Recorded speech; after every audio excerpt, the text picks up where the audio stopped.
Okay, Delta to, halika dito. Okay. Kasi discuss natin ngayon kung ano ibig sabihin ng displacement. No? Kasi kanina dito sa logbook ni Kadete, may nakalagay dito displacement. Ano? Asan na ba yung Kadete? Pakita mo sa akin, asan yung lapis? Gusto ko may hinawakan akong lapis palagi. Displacement. Ito, light displacement. At saka meron tayong summer displacement, no? Okay, ano ba ibig sabihin ng displacement, Cadet? Could you please elaborate what does displacement means? Kahit yung sa school, tinuro. Basic. Ikaw, si Conmet. Oh, ano? Yung total weight ng barko, sir. Na? Equivalent ng water na na-displace niya. Na-displace niya. Tapos yung na-displace niya na tubig, yung pagtinimbang yun na yung weights niya. Yes, sir.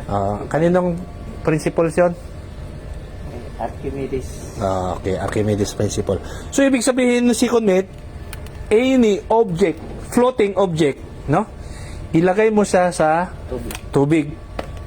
Let's say, ito yung box ng napuno ng tubig, ano? Napuno ng tubig yan, yung box na yan. Okay. So, itong floating object, pag inilagay mo diyan sa ibabaw ng tubig, lumutang na siya, siyempre magdi-displace yung tubig. Di ba? So, pag displace ng tubig na yan, sinimot mo at itinimbang, kunyari 5 kilos, yun yung tubig na dinisplace niya, yun yung bigat ng object, floating object, ha? Hindi yung object na lumubog. Kailangan floating siya.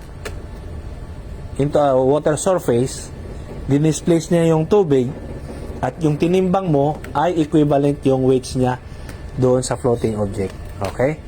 However, dito sa barko, hindi mo man pwede timbangin yung tubig at i-displace. Ha? Yun yung principle ni Archimedes, ang ibig sabihin. Ngayon, tayo dito, sa pamamagitan ng stability information for the master, mayroon tayong design na displacement niya. Okay? Kagaya nakalagay dito, yung displacement niya, ito, no? Yung light displacement niya, ito siya, at ito. Yung full loaded. Yung light displacement, ito yung barko. Or tinatawag na light ship. Okay? At ito naman, bakit sa dumating dito? Kasi 'di ba, mayroon tayong displacement. Every departure, sasabihin doon ilan yung displacement, 'di ba? Nakalagay yan doon sa arrival tsaka departure information, may displacement. Hindi mawawala 'yan. Okay. Ngayon, meron siyang appropriate na draft. Hindi ba nakalagay dito? Yung kanina, nakalagay dito, ilan yung draft niya? Ha? Sana yon? 9.45. Ilan yung draft niya? 9.166. Sa loaded yan, ha? Sa light niya naman, tingnan natin, yung light niya ay 4,588.91 tons. Ito yung draft niya, 2.551. Tapos sa loaded niya, ito yung limit niya, summer draft, 9.166. Ito yung kanyang displacement, 18416.11. So kung yung barko natin na fully loaded siya, ilagay mo sa tubig, sa box, tapos i-displace niya na tubig ay 18,416.11. Pero nung ginawa pa lang siya, kung nilagay mo sa box, according to Archimedes principle, ang di-displace niya na tubig ay 4,588.99 tons. Eh, hindi naman natin yan magawa, di ba? Gagawa tayo malaking box. Lalagyan natin ng tubig. Okay? Tapos para na-display siya. Yun lang naman ay, ang ratio nun ay walang pinagkaiba, kundi parehas lang. Kaso lang, malaki na to. Okay, let's say, ito si barko. Si barko, bagong gawa. Ginawa na siya, tapos na, yari na siya. May machineries, at saka, kung anong gamit niya, no? Na naka-install, kasama na yung crane. Ang tawag dito ay light displacement. or light ship. Ito. No? Na ang bigat niya nung vessel itself ay 4,588.91. According dito yan, yung barko natin, Matsusaka. Bagong gawa to. Kasama na yung machineries niya. Tapos, may deadweight din. Wala dito. Dito siya nakalagay. Okay, malalaman natin yung deadweight mamaya. Displacement, at saka deadweight. No? At saka light ship. Ito yung light ship, tawag dyan, light condition. Yung barko itself yan. Light ship ang itawag dyan. Ha? Pag sinasabing light ship, ito yun. Ibig sabihin ng light ship, yung barko lang itself, kasama na yung mga machineries niya, tsaka cranes. Okay. Light ship. Ngayon, si barko, lagyan na natin ng FO.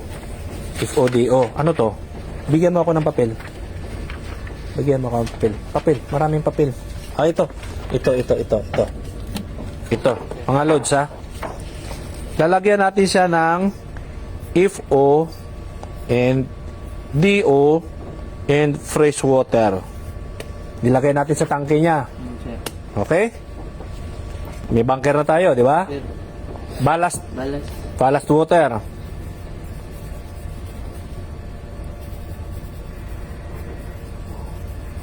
Okay. Tapos, ludan natin siya ng kargada. Cargo. Ano pa? At saka yung constant. Ay, constant, sir. Tao.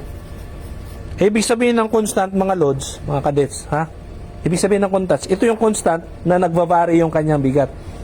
Sa term natin kasi na constant, parang steady siya, no? Pero yung constant sa barko ay nagbabari yan. Ito yung mga unknown weights na hindi declare. Kagaya ng cargo kasi na-declare siya, yung mga balas na-declare, FODO, yung bunker declare. Ito yung hindi. Sino to mga to? Yung mga crew, provision, mga gamit na inilagay dito, no? Additional, mga tools. So may bigat yun, siyempre. Ngayon, malalaman lang to pag initial drop survey tayo. Lalabas to. So may computation naman to, kadit. Okay? Si Chipmate magaling dyan. So nilagay na natin dyan. Total niya. Pumalo na siya ngayon. Sa bigat niya, ang draft niya ay 9.166. Ang displacement niyan ay 18,416. According dito sa computation o sa lightweight, kung ilan yung FODO niya, may weights yan, known weights, nako-compute mo na, i-plus mo lang lahat yan. Yan. Light ship plus FODO, kung ilang weights, i-plus mo yung ballast, ang bigat niya, i-plus mo yung bigat ng kargada, plus yung constant, na mayroon tayong constant yan. Depende kung ang last survey nito ng constant, 200 metric tons. No? Depende sa last initial survey. So, ang total niyan, kung babasihan mo dito, ang bigat ng ating barko ay 18,416.11 tons. Yan ang tawag dyan ay displacement. Or, ganyan. Okay? Displacement total weights of the vessel plus known weights and unknown displacement yan. Okay? Yan yung ibig sabihin yon ng displacement. No? Ngayon, kung ang kargada mo konti lang, displacement mo doon, ipapalas mo lang. Hindi naman talaga.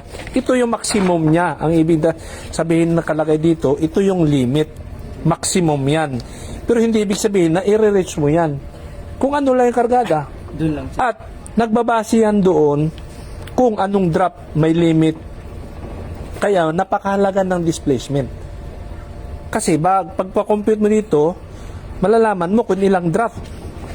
Kunyari, palabasin mo ang drop na limit lang doon ay 7.5. So, ang kailangan mo lang na displacement ay 14,700. So, alam mo na to ang light ship mo, tapos ballast mo, at saka yung FODO, fresh water, Yung tira, yan na yung kukumputin mo na allowable na ilulod mo kargada para dito. Para sa displacement na to. Kasi, yung lalabas na drop ay yan. Kasi may drop limit ka eh. Okay? So, yun ang purpose ng displacement. Di ba? Ngayon, paano naman ang dead weight? So, displacement minus light shift. Ang dead weight naman, dead weight equals displacement minus light shift. No. Di ba? Nakalagay dito. Tingnan natin to ha. Dead weight niya ha. Ito oh. Oh. So, ang ating displacement, dead weight equals displacement ilan? 18,000 yan oh. 416.11 minusan mo ng bigat ng barko. 4,588.91. Dead weight equals ilan? 18,416.11 minus 4,588.91. Dead weight mo ay 13,827.2. 13,827.2. Ibig sabihin, ito yung bigat na iniload mo dyan sa barko. Dead weight tawag dito. Okay? Pag ipinasok mo dyan sa dagdag mo sa bigat ng barko, displacement. Tinanggal mo si dead weight, light shift. Gets? Simple lang mga kadits ha. Light shift plus dead weight equals displacement.